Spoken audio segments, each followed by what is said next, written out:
a l'impression, pour les beaucoup plus anciens d'entre nous, de revenir un peu à l'époque de Montego Bay, c'est-à-dire une époque où on assiste à une forme de nouvelle réflexion animée autour de l'idée de gouvernance. Alors, je vais vous proposer la définition que donnait ou parodiait le regretté Edgar Faure, que seuls les plus âgés d'entre nous connaissent. L'unité dans la diversité, voilà comment on pourrait définir la gouvernance. Unité fondamentale du milieu marin. Unité fondamentale du milieu marin qui commande beaucoup de choses. Et diversité des acteurs, des activités, des réglementations juridiques en fonction du zonage défini par notamment la Convention des Nations Unies sur le droit de la mer. Alors, nous allons évoquer dans ce panel 3 la mer Méditerranée et la gestion des ressources. Et je crois que deux remarques avant de donner la parole aux intervenantes me semblent pouvoir se justifier de ma part. C'est un contexte qui est en pleine mutation, notamment par des progrès en matière de recherche marine tout à fait considérables. Tout à fait considérables. On est dans une phase où la recherche marine progresse énormément, notamment la recherche sur les grands fonds marins, avec corollaire significatif la présentation de très nombreux brevets. Recherche, mais également pleine mutation technologique, puisque la Chine vient de mettre au point le premier navire, si j'ose dire, laboureur du fond des mers. Alors on retrouve donc tout à fait cette idée d'unité et de diversité, et on va la retrouver à travers la question de gestion des ressources, puisque nous évoquerons l'activité de pêche, l'activité de récupération, de recherche et de prospection des ressources minérales marines, et enfin la question du risque nucléaire à laquelle à Toulon nous sommes particulièrement sensibles, eu égard à la présence d'un certain nombre d'unités qui bénéficient de ce type de propulsion. Sans plus tarder donc, je donnerai la parole à mademoiselle Sophie Gambardella, qui va évoquer devant nous l'approche écosystémique des pêches en Méditerranée. Et donc, 20 minutes, malheureusement. Alors, merci de me donner la parole. Je voudrais tout d'abord très rapidement, même si le temps m'est compté, remercier les organisatrices du colloque, Marie et Ève, les remercier particulièrement pour avoir choisi la Méditerranée. Pour avoir choisi la Méditerranée, je ne sais pas si ce micro marche en fait. Vous m'entendez? Oui. Pour avoir choisi la Méditerranée, qui est un sujet qui m'est cher. Je voudrais ensuite remercier Julien Letellier pour être intervenu avant moi et avoir été optimiste. J'avais peur d'être la seule optimiste du colloque. Or, quand on travaille sur la pêche, on a plutôt d'habitude la position de pessimiste. Donc je suis plutôt ravie de ne pas être la seule. Alors, mon intervention, c'est une intervention sur l'approche écosystémique des pêches en Méditerranée. L'approche écosystémique, elle est arrivée avec la Convention de Rio sur la diversité biologique. Elle est définie par la COP, la 5e COP en fait, de la Convention sur la diversité biologique, mais elle ne porte pas spécifiquement sur la pêche dans cette convention. Il faut attendre en fait la conférence de Reykjavik en 2001 pour qu'on parle d'approche écosystémique des pêches. Et finalement, c'est la FAO qui donne une définition, peut-être pas très claire pour un juriste et beaucoup plus pour un biologiste, de l'approche écosystémique des pêches. Elle nous dit que c'est une approche qui s'efforce d'équilibrer divers objectifs de la société en tenant compte des connaissances et des incertitudes relatives aux composantes biotiques, abiotiques et humaines des écosystèmes et de leur interaction, et en appliquant à la pêche une approche intégrée dans les limites écologiques valables. Alors, pour un juriste, c'est très flou, cette définition, et de toute façon, l'approche écosystémique, je crois qu'on est très mal à l'aise avec en tant que juriste, parce que ça ne vient pas de notre communauté linguistique, tout simplement. Donc, cette approche, elle est énoncée, mais comment nous, en tant que juristes, on peut la concrétiser, finalement. Alors, ça va demander forcément, l'approche écosystémique, de dépasser certaines limites qu'on trouve actuellement dans le droit de la mer. Alors les limites qu'on a pu voir hier, qui sont tout d'abord des limites géographiques avec les différents zonages. Si on va avoir une approche écosystémique, il va falloir dépasser ces limites-là. Mais aussi, et peut-être surtout, les limites qui sont posées dès la Convention des Nations Unies sur le droit de la mer. Dans la Convention des Nations Unies sur le droit de la mer, on a finalement une approche des ressources qui est une approche très gestionnaire, gestion des ressources. Et on a de manière assez séparée une approche du milieu qui serait une approche de conservation. Et donc on a un droit de la mer qui s'est finalement construit un peu selon ces deux logiques en parallèle, avec d'un côté une approche gestion avec toutes les organisations régionales de gestion des pêches, qui sont plus d'une cinquantaine maintenant, et de l'autre côté une approche plus conservation, mais conservation pour les milieux. Or, l'approche écosystémique nous demande de concilier à un moment donné gestion et conservation, puisqu'il va falloir prendre en compte les espèces et leur milieu et les interactions entre espèces et milieux. La Méditerranée, sur ce point-là, elle est particulièrement intéressante, parce qu'elle est très représentative de ce clivage en fait, entre gestion et conservation. Elle est d'abord représentative d'un point de vue institutionnel. Alors, on a beaucoup parlé de fragmentation, et je pense que là on peut revenir sur la fragmentation institutionnelle. Hier, Marie-Pierre Lanfranchi nous a rapidement évoqué les organisations régionales de pêche en Méditerranée. Elles sont deux à avoir compétence. La Commission générale des pêches pour la Méditerranée, qui a été créée en 1949, mais qui finalement n'a eu qu'un vrai pouvoir réglementaire qu'à partir de 1997. Et la Commission pour la conservation des thonidés de l'Atlantique et des mers adjacentes, donc qui couvre la Méditerranée, qui est notre commission de pêche, qui est donc sur une seule espèce. Donc on a déjà là le chevauchement de compétences entre la Commission générale des pêches pour la Méditerranée et la CICTA. Mais on a en plus de ça, et là on en a beaucoup plus parlé, tout le système de Barcelone avec tous les protocoles. Vraie fragmentation institutionnelle, on se demande donc comment on va pouvoir réconcilier, ou en tout cas concilier, parce que je ne sais pas s'il y a vraiment une réconciliation à faire, concilier gestion, qui est plutôt abordée dans les organisations de pêche, et conservation dans le système de Barcelone. Alors, vu que mon sujet porte sur l'approche écosystémique des pêches et que je trouve que finalement les organisations régionales de gestion des pêches sont souvent très oubliées, notamment en Méditerranée où le système de Barcelone leur fait une ombre totale, j'ai décidé de partir, en fait, de chercher comment concilier ces approches en partant du travail des commissions, des organisations régionales de pêche. Et en abordant donc leur travail on va dire, sous deux angles. Un premier angle où je suis allée chercher comment l'approche écosystémique des pêches peut se réaliser dans la politique interne des organisations régionales de gestion des pêches. Concrètement, comment concrétiser cette approche. Et ensuite, dans un deuxième temps, je suis allée voir comment, de manière dans leur politique externe, elles cherchent donc à s'harmoniser avec le système de Barcelone pour mettre en place cette approche écosystémique. Alors, premier temps, que se passe-t-il dans les organisations régionales de gestion des pêches? Quand on revient sur la Convention de Montego Bay, mais je dirais même avant la Convention de Montego Bay, puisque finalement la Commission générale des pêches pour la Méditerranée, c'est création en 1949, donc bien avant la Convention. Et c'est pareil pour l'ICAT, CICTA, je vais utiliser le sigle français, c'est pareil pour la CICTA, puisque 1966 pour sa création, donc c'est avant Montego Bay. Et on se rend compte qu'il y a une approche qui est vraiment une approche stock par stock. C'est-à-dire qu'on régule chaque stock différemment, individuellement, sans vraiment tenir compte des interactions en fait, qu'ont ces stocks avec les autres espèces. Que demande l'approche écosystémique? Elle demande à passer d'une approche stock par stock à une approche qui serait plutôt ressources écosystèmes. Ce qui est très difficile quand on a créé une organisation dans l'optique vraiment gestion.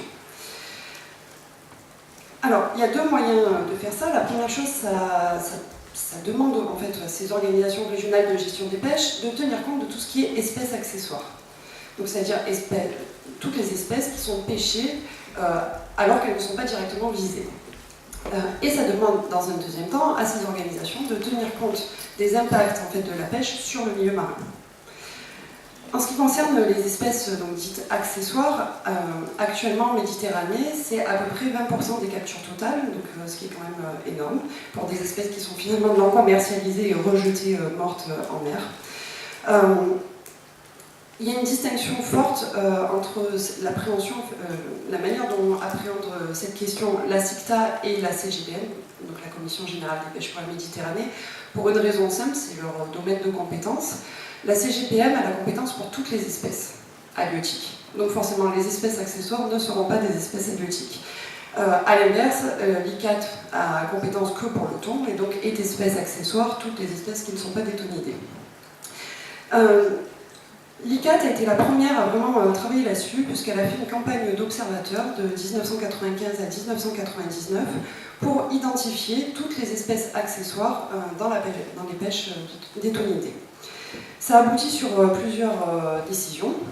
Tout d'abord, des décisions où on a vraiment une coopération entre la CGPM et l'ICAT pour des espèces spécifiques. C'est le cas pour les oiseaux de mer et les tortues. Alors, on n'a pas tout à fait la même approche, c'est-à-dire que la CGPM, elle, a plus une approche d'information et de surveillance en fait, de ces espèces. Elle recueille des données, principalement. Alors que l'ICAT, elle, a pris un système beaucoup plus contraignant, où elle oblige donc tous les pêcheurs en fait, à avoir du matériel pour relâcher les tortues, mais aussi des dispositifs d'effarouchement pour les oiseaux de mer. Alors, ce mouvement de protection, en fait, notamment des oiseaux, il a été impulsé d'abord au niveau international, puisqu'il était, on en parlait déjà dans le code de conduite pour une pêche responsable de 1995 de la FAO, et l'application en fait, de ce code avait abouti à un plan d'action international pour réduire les captures accidentelles d'oiseaux. Et finalement, que font l'ICAT et la CGPM? Elles sont venues mettre en œuvre ce plan d'action par des décisions contraignantes en fait. Alors ça c'est pour les espèces sur lesquelles les deux organisations travaillent. Ensuite, on a des espèces pour lesquelles seule une des deux organisations a pris des réglementations. C'est le cas du phoque moine en Méditerranée, où là la CGPM a pris pareil des décisions pour permettre la protection du phoque moine. Alors ça s'explique, c'est que le phoque moine, en fait, la pêche autonidée ne va pas avoir d'impact sur le phoque moine qui est plutôt sur les zones côtières. C'est pour ça qu'il y a uniquement la Commission générale des pêches pour la Méditerranée qui est intervenue. Quant à l'ICAT, de son côté, elle a pris des décisions pour la conservation du requin tope bleu et une autre pour la conservation du requin marteau. Ça ne veut pas dire que la Commission générale des pêches pour la Méditerranée ne s'est pas du tout occupée de la question des requins. C'est juste que la Commission générale des pêches pour la Méditerranée, elle s'en occupe à titre d'espèces principales, pas d'espèces accessoires, puisque ça rentre dans ses compétences. Et elle a pris aussi une décision pour en fait interdire ce qu'on appelle la pêche à l'aileron, c'est-à-dire on prélève le requin, on enlève l'aileron et on le rejette à la mer. Donc on voit quand même qu'en matière d'espèces, je surveille le temps en même temps, en matière d'espèces accessoires, on a quand même un travail de ces commissions qui correspond finalement, qui a commencé en 2010 et qui correspond à l'esprit de la Convention des Nations Unies sur le droit de la mer. Puisque si la Convention en fait, sépare les questions de gestion des ressources et de protection des milieux, en revanche, elle demande dans la gestion des ressources de tenir compte des autres espèces qui interagissent avec les espèces prélevées. Donc ce mouvement en fait, au sein de ces deux organisations régionales de gestion des pêches correspond en fait, à cette vision de la Convention des Nations Unies sur le droit de la mer. Mais vision qui est finalement encore très loin de l'approche écosystémique des pêches. Vision très loin parce qu'elle ne tient pas compte du milieu marin, elle ne tient compte finalement que des espèces et on est encore dans une vision assez classique du droit de la mer. En ce qui concerne donc le milieu marin, les organisations régionales de gestion des pêches ont quand même fait un travail aussi. La Commission générale des pêches pour la Méditerranée a même fait figure de précurseur puisque en 2005, elle interdit en fait le chalutage au-delà de 1000 mètres de profondeur. C'est une décision qui est assez ambitieuse sur la scène internationale, puisqu'on n'a pas son équivalent dans les autres zones. Et elle va suivre en 2006 en mettant en place des zones de pêche réglementées. Alors je sais que hier, on a entendu que les aires spéciales protégées pouvaient être pas forcément un bon instrument. En tout cas, sur les zones de pêche, ça fonctionne plutôt bien. Elle en a désigné 4 en haute mer. Et son objectif en fait est d'en créer des nouvelles pour arriver à remplir l'objectif d'Aichi 11 et donc couvrir 10% en fait, des zones marines. À mon avis, il n'est pas tant que ça, puisque l'objectif premier de ces organisations-là n'est quand même pas la protection du milieu marin, mais bien la gestion rationnelle de la pêche. Et est-ce qu'on peut attendre plus, en tout cas dans leur propre décision, que prendre en compte les prises accessoires et limiter les moyens de pêche qui détruisent le milieu? Je ne suis pas certaine que ce soit leur rôle. Maintenant qu'elles intègrent des objectifs de conservation comme elles le font actuellement, on est effectivement plus vers une approche écosystémique des pêches.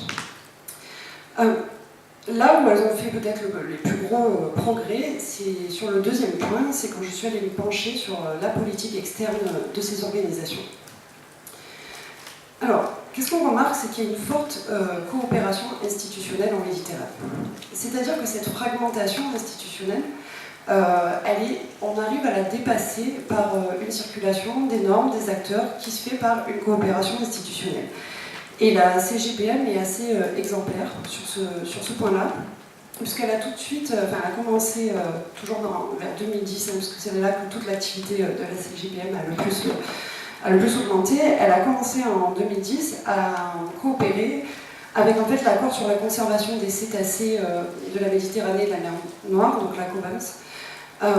Donc il y a eu un protocole d'accord entre les deux organisations pour permettre de prendre des décisions sur les cétacés, des décisions conjointes, donc en réfléchissant ensemble et en dépassant donc complètement les frontières institutionnelles qui avaient été établies. Alors ça reste une coopération assez classique entre organisations internationales qui est en plus une coopération sur des espèces déterminées, donc on ne dépasse pas vraiment l'approche par espèce de la Convention de Montego Bay. En revanche, on a un deuxième mouvement au sein de la CGPM, où là on est plutôt dans de la cogestion d'espace, puisque depuis 2010, en fait, la Commission générale des pêches pour la Méditerranée participe à tous les ateliers techniques du protocole relatif aux aires spécialement protégées et à la diversité biologique en Méditerranée, qui est un protocole à la Convention de Barcelone. Ce qui a abouti en fait entre donc le système de Barcelone et la CGPM à une véritable cogestion de certaines zones, puisque à partir du moment où on a une zone de pêche réglementée qui se trouve dans une aire marine protégée, on va avoir une cogestion avec tous les partenaires, donc avec les États concernés, avec le système de Barcelone, mais aussi avec la CGPM pour déterminer le régime juridique applicable. Donc là, on est vraiment dans quelque chose qui ressemble beaucoup plus à ce qu'on pourrait comprendre juridiquement de l'approche écosystémique des pêches. On décloisonne complètement les institutions en faisant circuler notamment des documents techniques, puisque quand la CGPM participe à ces réunions, on a une récirculation des documents techniques, mais aussi des acteurs pour avoir une gestion commune d'espace. Donc, est-ce que juridiquement, on ne serait pas là sur l'approche écosystémique, une co-gestion d'un espace déterminé ? Plus récemment, on a eu même une stratégie de coopération conjointe, donc c'est en 2016.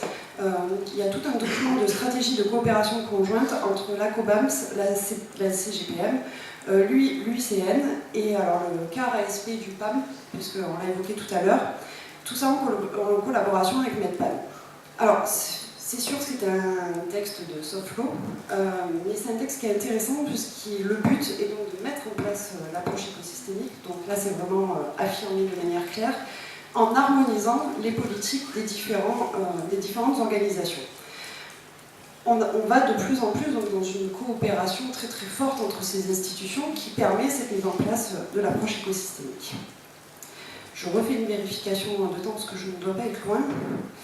Donc, je vais conclure assez lentement. Je pense qu'en conclusion, quand on regarde ce qui se passe dans ces organisations régionales de gestion des pêches, on peut avoir trois conclusions à trois niveaux.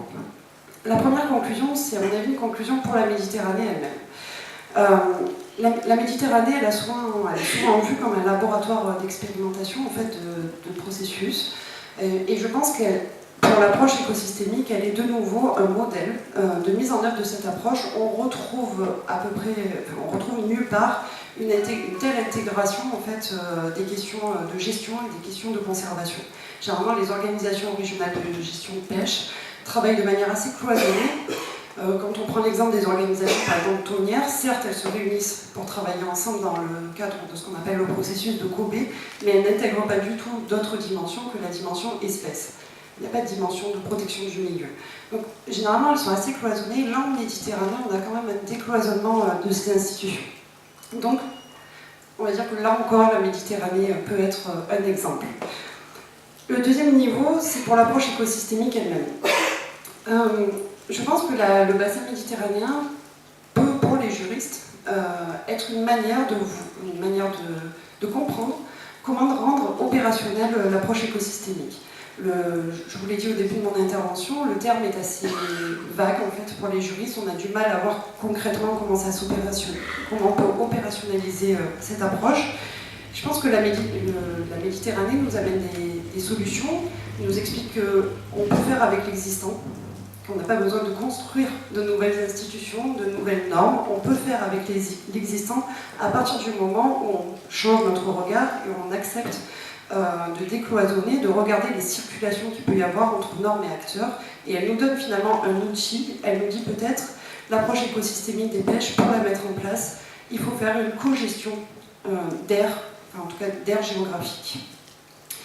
Dernier point, je pense que c'est pour le droit international que l'approche écosystémique nous apporte aussi quelque chose en Méditerranée. La fragmentation, c'est de plus en plus vu en droit international comme un peu la maladie du droit international.